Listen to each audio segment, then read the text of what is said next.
Ven, Espíritu Divino, manda tu luz desde el cielo, Padre amoroso del pobre, don en tus dones espléndido, luz que penetras las almas, fuente del mayor consuelo. Ven, dulce huésped del alma, descanso de nuestro esfuerzo, tregua en el duro trabajo, brisa en las horas de fuego, gozo que enjuga las lágrimas y reconforta en los duelos. Entra hasta el fondo del alma, divina luz, y enriquécenos.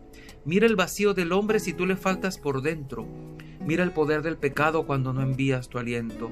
Riega la tierra en sequía, sana el corazón enfermo, lava las manchas, infunde calor de vida en el hielo. Doma el espíritu indómito y guía al que tuerce el sendero. Reparte tus 7 dones según la fe de tus siervos. Por tu bondad y tu gracia, dale al esfuerzo su mérito. Salva al que busca salvarse y danos tu gozo eterno. Amén. Hermanas y hermanos, sean todos bienvenidos a esta edición especial de Meditaciones con ocasión de Pentecostés. Y ya se acerca el final.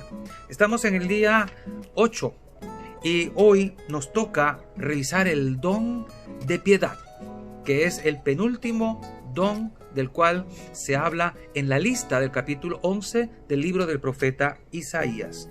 Dice un texto de manera directa: el don de piedad es la sensibilidad que nos lleva a tratar con suavidad y reverencia las cosas de Dios, a exteriorizar esa reverencia desde los más pequeños detalles y a concretarla en los hermanos, afligiéndose con los afligidos, llorando con los que lloran, alegrándose con los que están contentos. Es hacerse todo para todos. Lo contrario al don de piedad es la dureza del corazón. Y es así, realmente, cuando una persona recibe el don de piedad y el Espíritu Santo toca su corazón, logra ver a Dios con una total reverencia, con una absoluta confianza y dependencia de su divina voluntad, y logra ver en los hermanos lo que son, hermanos, hijos del mismo Padre. Ambas cosas se ven reflejadas en este mismo don. Es muy difícil encontrar personas que abiertamente confirmen que son ateas, que están por cierto convencidas de que Dios no existe. Lo que sí es muy frecuente es encontrar personas que tienen conceptos de Dios muy abstractos, como decir que es una fuerza superior, que decir que es el creador de todo el universo, que es el justo juez, es el soberano, el todopoderoso. Y no es que esto no sea verdad, pero llamar a Dios solo de esa manera como que nos distancia y nos hace ver como que no podemos entablar una relación cercana con este Dios. Nos ayuda mayormente a entender que como que Dios hizo el mundo y se desentendió de él, como algunos han llegado a decir. Esta visión de Dios, que es muy abstracta, que es muy distante, se dice con la mente, pero obviamente no es lo que debemos nosotros experimentar en el corazón. Creen en un Dios abstracto y no en un Dios que es experiencia vital.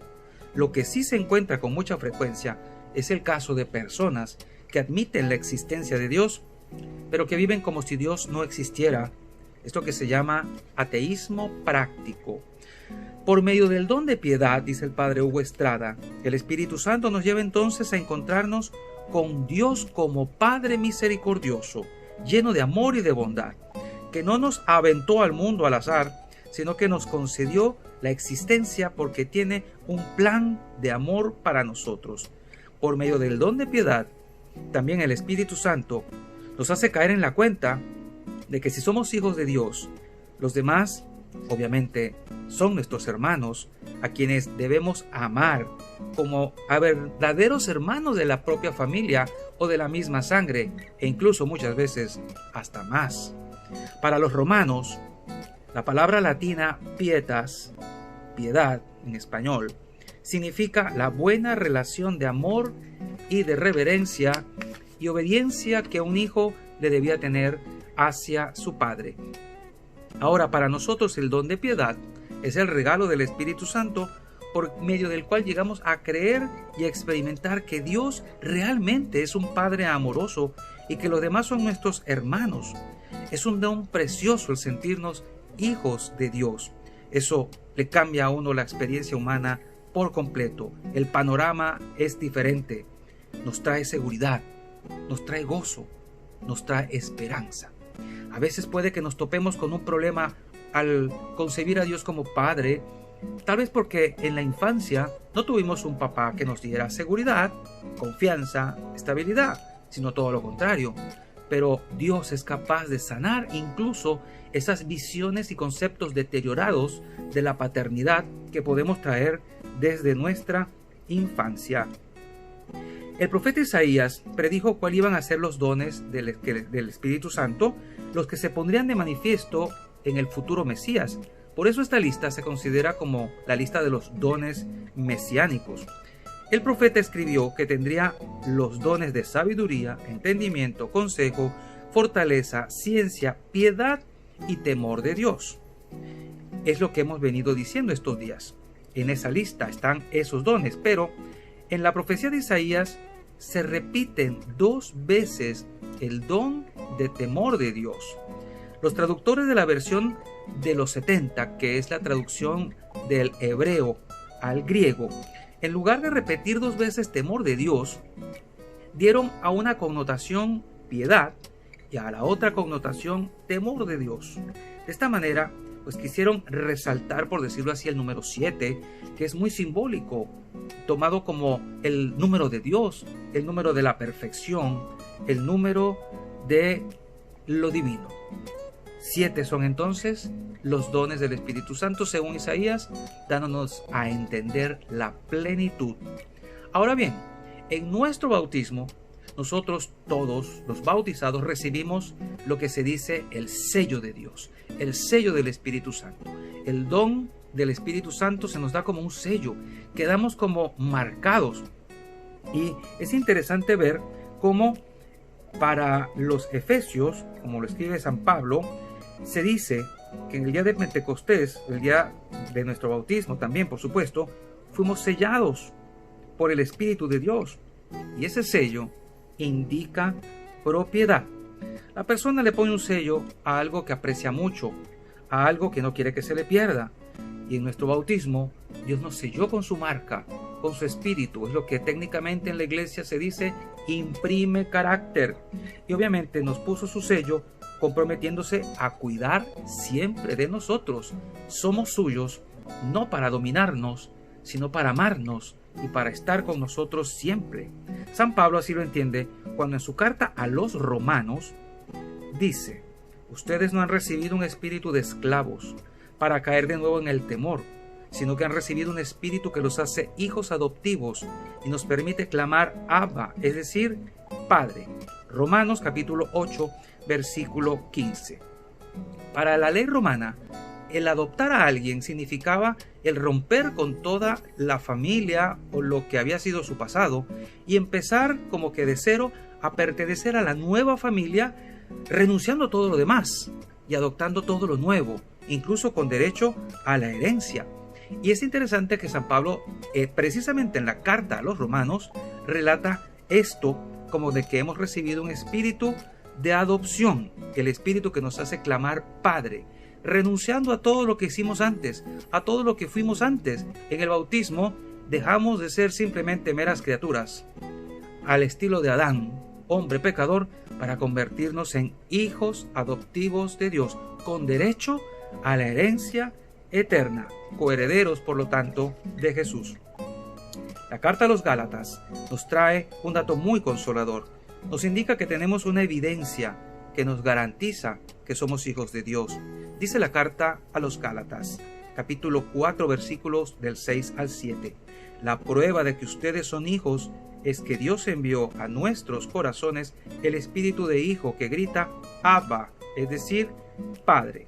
El Espíritu Santo dentro de nosotros, entonces es la garantía de que somos hijos de Dios, de que nos ha adoptado y somos su familia. El mismo Espíritu Santo dentro de nosotros no solo es prueba de que somos hijos del Padre, sino que también nos enseña a hablar con el Padre, hablar como nos conviene. Ya lo dirá también la carta a los romanos, cuando dice claramente: el Espíritu viene en ayuda de nuestra debilidad, pues nosotros no sabemos orar como es debido, y es el mismo Espíritu el que intercede por nosotros con gemidos que no se pueden explicar. O como dice en otro texto, en otra traducción, gemidos inefables. Romanos 8, del 26 al 27. Si tenemos el Espíritu Santo y somos adoptados como hijos de Dios en una nueva relación filial, pues tenemos que aprender a tratar a papá, a Dios. Y esta es otra de las grandes novedades. Cuando Jesús nos revela al Padre, nos dice cómo hablar con Él. El Espíritu Santo nos dice y nos enseña cómo hablar con Él. A veces la gente le pregunta a uno como sacerdote: Padre, ¿cuál será la mejor oración para hacer en este o en aquel momento, en esta o en aquella circunstancia? Y se nos olvida que la oración no remite básicamente a normas, no se refiere a un cúmulo de palabras como si fuera un oráculo mágico del cual van a salir ciertas y determinadas bendiciones. Hay que hablar a Dios con la sinceridad del corazón, con esos gemidos inefables, que podría ser el don de lenguas, del cual quiera Dios que nos dé tiempo de hablar sobre eso. Obviamente es una nueva relación con un nuevo idioma, un nuevo lenguaje movido por el Espíritu Santo. Dice Lucas 10, versículo 22. Nadie conoce al Padre sino el Hijo, y aquel a quien el Hijo se lo quiera revelar. Nadie va al Padre sino por mí. Juan 14, 6. Por lo tanto, si Jesús nos hubiera revelado al Padre, nosotros hubiéramos sido totalmente incapaces de llegar a conocerlo como Él quiere ser conocido. Jesús habló con Papá Dios de esa manera. La palabra Abba no quiere decir padre, quiere decir papá, con una forma de hablar sencilla, sincera, como de niños que se remiten a su padre amoroso. Para los judíos de su tiempo eso fue una cosa totalmente escandalosa, porque en el Antiguo Testamento jamás se habían atrevido a hablar con Dios de esa manera, sino con términos que hacían referencia a su poder, a su grandeza, pero jamás con la cercanía de un hijo a un padre.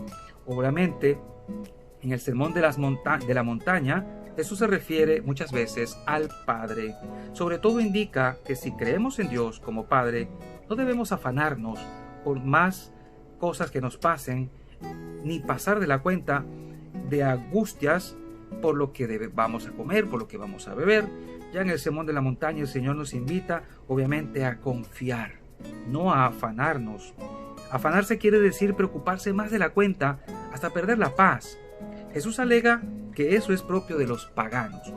Y le digo a usted, ¿sabía usted que la preocupación es uno de los sentimientos más paganos que hay?